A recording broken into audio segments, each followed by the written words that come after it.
Хилда и черната хрътка. Днес ще ви почета малко от този комикс.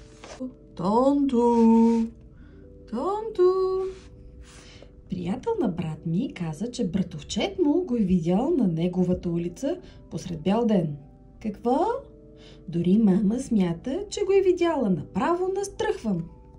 А ние защо не сме с колата? И не изглежда като да се опитват изобщо да го хванат. Това ме притеснява най-много.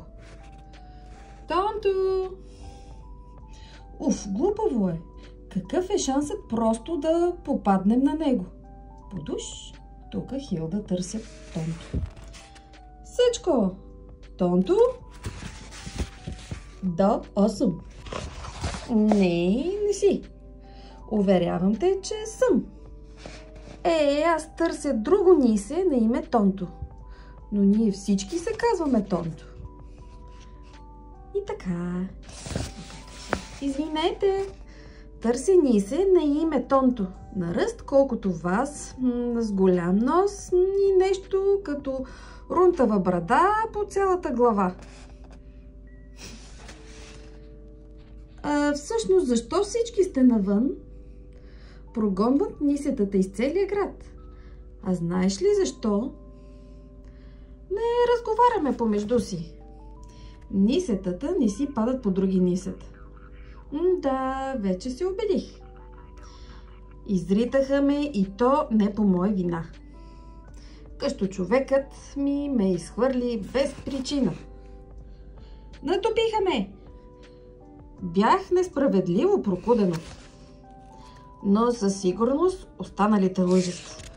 Не съм съвсем сигурна как стават нещата. Но няма ли и навън доста неизползвано пространство? Не можете ли да си спретнете и тук уютни гнезда? Мястото, за което говориш, е необятно и студено. Кой знае къде ще се озовем? Нисето, което поеме натам, вероятно няма да се завърне. Може да се е върнало в гората или все пак си е намерило къща. Защо изобщо се тревожиш? Не е по-зле, от когато си го срещнал. Не е твой проблем. Не мога да повярвам, че ще връчват значките другата седмица. Ако започна веднага, може и да успея да получа нещичко. Хайде да се прибираме, че ще е по-бързо напряко през парка.